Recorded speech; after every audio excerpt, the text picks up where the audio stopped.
ഒരുപാട് മൂവീസ് ജനുവരിയിൽ തന്നെ നിങ്ങളുടെ കുറച്ച് സിനിമകൾ വന്നിട്ടുണ്ട്.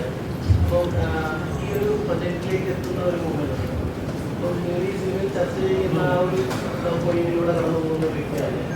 അപ്പോൾ ഈ ഒരു ആ ഒരു പോയിന്റിലേക്ക് സിനിമയിലേക്ക് എത്തിയ ഒരു മൂവ്മെന്റ് എന്താണ് അതിലേക്ക് എത്താനുള്ള കാരണം? എന്തെങ്കിലും ഒരു റീസൺ ഉള്ളത് കൊണ്ടാണ് ഇങ്ങനെ സിനിമ കൊണ്ടുവരണം? നമ്മൾ കേൾക്കുമ്പോൾ ചില കഥകൾ നമുക്ക് പറയണമെന്ന് തോന്നുന്നതിന്റെ ഭാഗമായിട്ടാണ്. ഇത് ഞങ്ങൾ ഡിസ്കസ് ചെയ്യാൻ തുടങ്ങിയത് ഓൾമോസ്റ്റ് 2020 കൊറോണയുടെ ഒക്കെ പ്രീ സമയത്ത് ഈ കഥയുടെ പല ഡിസ്കഷൻ നടന്നിട്ടുണ്ടായിരുന്നു. അതിൻ്റെ ഫോമറ്റ് സമയത്ത് ഞാനും ഒരു അച്ഛനായിക്കൊണ്ട് ട്രീറ്റ് ചെയ്യായിരുന്നു. ആക്ച്വലി എൻ്റെ മോളും ഉണ്ടായത് ഈ കൊറോണ പീരീഡിലാണ്. അപ്പോൾ ഈ ഒരു പ്രഗ്നൻസിയിലൂടെ പോകുന്ന എനിക്ക് ഈ പറഞ്ഞ ട്രീറ്റ്മെൻറ്റ്സും കാര്യങ്ങളൊന്നും അല്ല, പക്ഷേ അറ്റ്ലീസ്റ്റ് ഈ എൻ്റയർ പ്രോസസ്സ് ഞാൻ നേരിട്ട് കണ്ട് അനുഭവിച്ച വ്യക്തിയാണ്. അപ്പോൾ ഈവൻ എൻ്റെ കൊച്ചിൻ്റെ ബോധത്തിൻ്റെ സമയത്ത് പോലും ഞാൻ കൂടെ ഉണ്ടായിരുന്നു. അപ്പോൾ എനിക്ക് കണ്ടപ്പോൾ ഒരു സ്ത്രീ കടന്നു പോകുന്ന, അല്ലെങ്കിൽ ഒരുപാട് സ്ത്രീകൾ ഇൻവോൾവ് ആണ് പ്രഗ്നൻസി എന്നുള്ള ഒരു ഡെലിവറി സമയത്ത്. അത് ഞാൻ അകത്ത് നിന്ന് കണ്ടപ്പോഴാണ് ഒരുപാട് നഴ്സുമാരും ഡോക്ടേഴ്സും എല്ലാവരും ഒരുപാട് സ്ത്രീകളുടെ ഒരു ഭയങ്കരമായ ഫോഴ്സ് ഒരു കുഞ്ഞ് ജനിക്കുന്നതിൽ നമ്മൾ കണ്ടു, അവരുടെയൊക്കെ കൂട്ടായ്മ പരിശ്രമം. അപ്പോൾ അങ്ങനത്തെ ഒരു വിഷ്വൽ കണ്ടപ്പോൾ തന്നെ ഇത് നമ്മൾ എക്സിക്യൂട്ട് ചെയ്ത് കഴിഞ്ഞാൽ ഒരുപാട് പേർക്ക് അറിയില്ല, ഒരുപാട് പേർക്ക് ഇത് കാണാനുള്ള അല്ലെങ്കിൽ ഇത് അനുഭവിക്കാനുള്ള ഭാഗ്യം കിട്ടാറില്ല. അപ്പോൾ അത് അവരിലേക്കും കൂടി എത്തിക്കുക ഇതിൻ്റെ ഒരു പോസിറ്റീവ് സൈഡാണ്. എപ്പോഴും ആൾക്കാർക്ക് ചോദിക്കാം എന്താ കുട്ടി ഉണ്ടായിരുന്നത്, പക്ഷെ അതിൻ്റെ ഈ കുട്ടി ഉണ്ടാവുന്നതും അതിൻ്റെ കൂടെയുള്ള mental, physical, financial all struggles ഇതെല്ലാം നമ്മൾ എന്താണെന്നുള്ളത് എല്ലാവരിലേക്കും എത്തിക്കുക എന്നുള്ളൊരു പോയിന്റാണ്.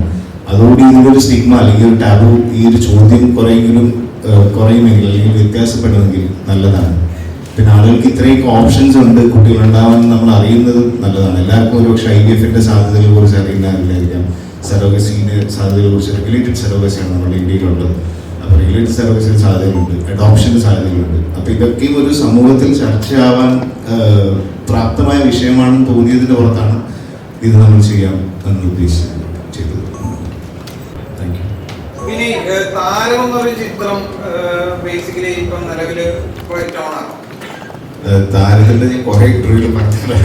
ഇത് ഈ പറഞ്ഞ നമുക്ക് അതിൽ കുറെ കോമ്പിനേഷൻ സാധനങ്ങൾ ഒന്നിച്ച് വരുന്നു. Technicians, artist, location permission, climate, ഇതൊക്കെ ഒന്നിച്ച് വന്നാൽ ഡെഫിനറ്റ്ലി സംഭവിക്കും.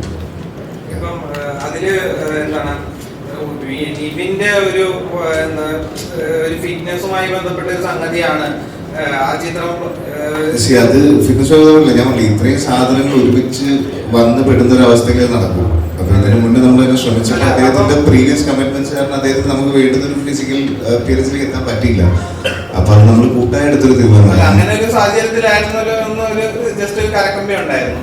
അപ്പം ആ സാഹചര്യത്തിൽ നമ്മൾ തന്നെ പറഞ്ഞു. ഞാനും നിവിനും പല ഇന്റർവ്യൂകളിലും പറഞ്ഞില്ല, ഞാൻ മാത്രമല്ല നിവിനും ഞാനും പല ഇന്റർവ്യൂകളിലും പറഞ്ഞിട്ടുണ്ട്. അതൊരു വലിയ എന്റർടൈനർ പടമാണ്. പാട്ട്, ഡാൻസ്, അങ്ങനെ ആഘോഷമായിട്ട് നിവിനെ കൊണ്ട് ഫ്ലെക്സിബിൾ ആയ നിവിൻ പോളിയെ കൊണ്ട് ഒരു നോ ലിമിറ്റ്സ് നിവിൻ പോളി ഉണ്ടെങ്കിൽ ചുള്ളനായി